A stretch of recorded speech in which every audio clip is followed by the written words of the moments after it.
Kimiko here with an official video build guide of my Blade Flurry Berserker that's currently achieving just over 10 mil shaper DPS. I achieved that by using a combination of various things, running 4 auras, taking advantage of 2 well-crafted jewel foils, and having a really optimized skill tree. So let's take a look at this map showcase and bossing showcase before we get into the specifics of the build itself.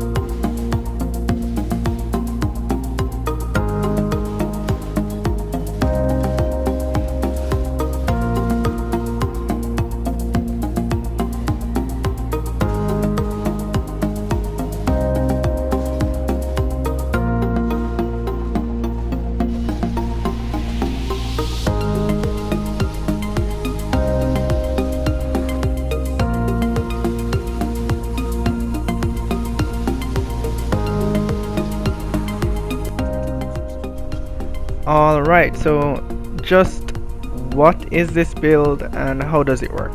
It's a pretty straightforward melee build. It's focused on Blade Flurry for optimum DPS and it's pure melee, so we're using brutality and taking advantage of that busted Impale mechanic to achieve absurd levels of DPS.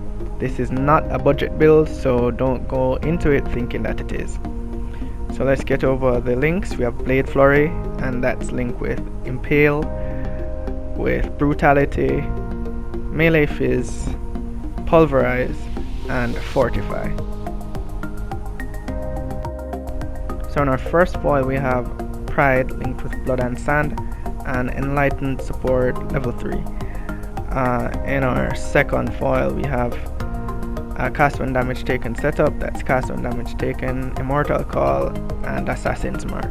Now we want cast when damage taken to be level 1, Immortal Call level 2, and Assassin's Mark to be level 5.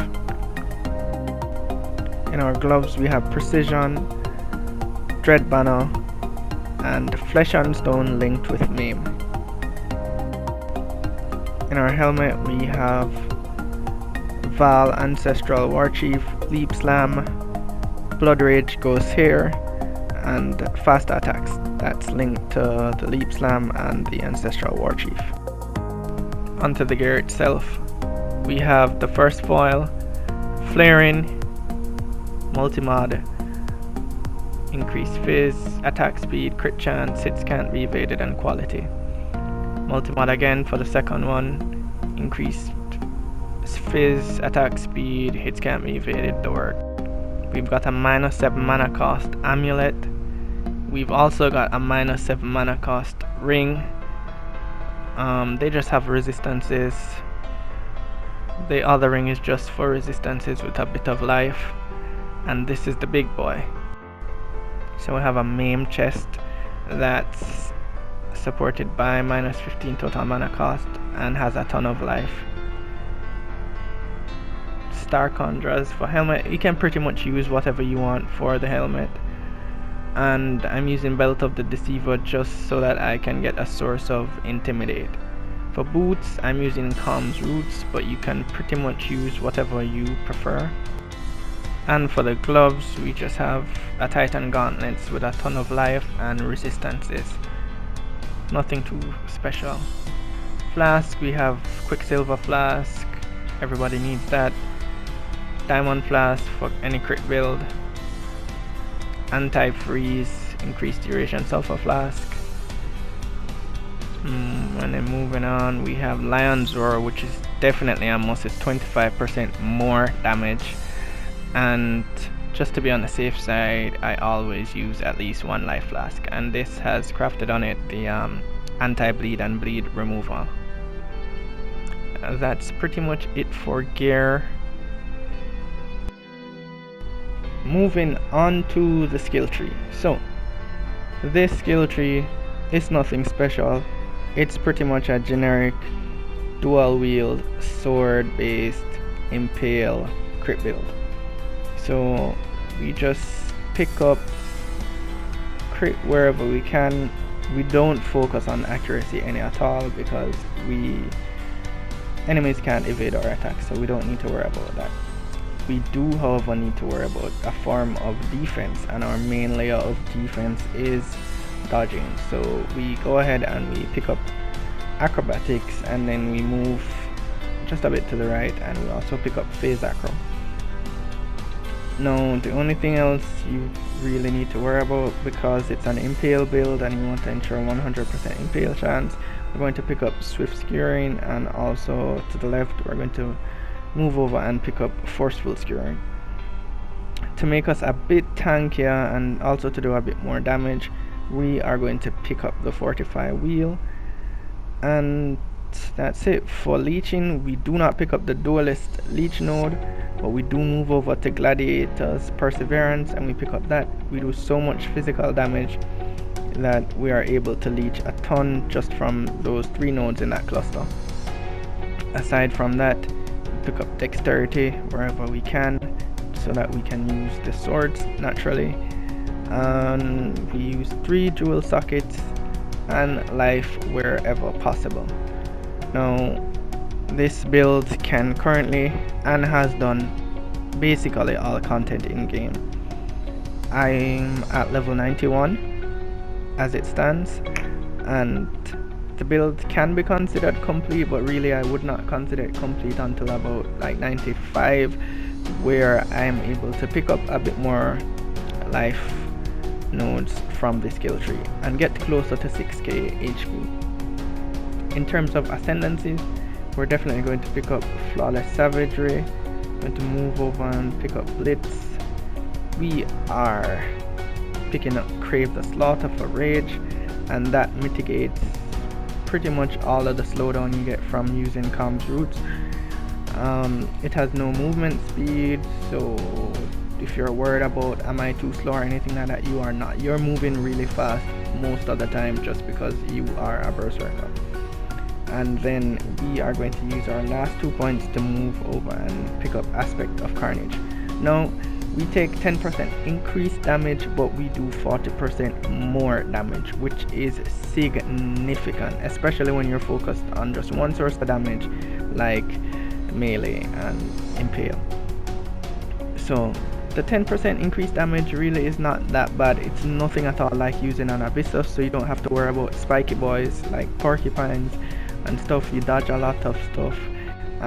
We also have a low level cast when damage taken support as another layer of defense that procs immortal call. So that coupled with dodging, we get armor from our chest piece, which gives us about, just the armor itself gives us about 20% fizz mitigation. Perma fortify, we are really pretty okay. We're not squishy. We're definitely not the tankiest build, but we're not squishy, especially for a build that's doing over 10 mil shaper DPS. Is this a budget build? No. To achieve these types of numbers, it is not a budget build by any stretch of the imagination. In fact, just to craft each foil, you are looking at a minimum of 8 exalts. So 5 exalts for the base mods, like multi-mod, that's 2 exalts. You want you movement, you want you attack speed, and your physical damage percentage, that's another 2 exalts for each. Well, 1 exalt for each, so that's 2 exalts. And then you want like crit chance with quality, that's another exalt, that's 5, and then additional 3-4 hits can't be evaded. So at minimum you are looking at 8 exalts per sword. So our weapons are 16 exalts. To craft the chest, it's not as expensive, but the expensive part would be fusings to link it, and it's just a matter of how lucky you are, because fossil crafting honestly isn't that bad.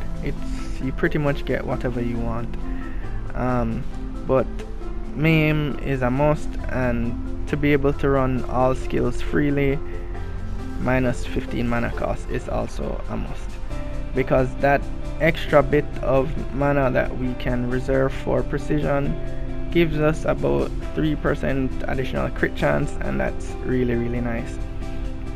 If you were to do it on a budget, you could run like a Tabula or a Carcass Jack or a Belly of the Beast, and for like ultra budget swords you'd probably dual wield the Ichimonge's unique sword.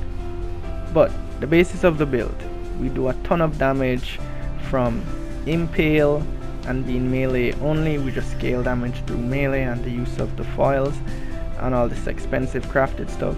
We leap slam into packs, we just melt them down using Blade Flurry. Everything is free, we at no point in time have to worry about mana, and even before reaching 6 stacks you're killing everything. The AoE as displayed at the start of the video is not that bad, mapping is not that bad.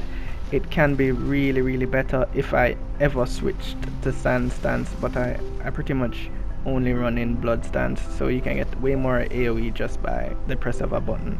I'm just too stubborn to do it. That's basically the basis of the build. The path of building will be in the description, and if you have any questions or any comments, just drop them down below. Thanks.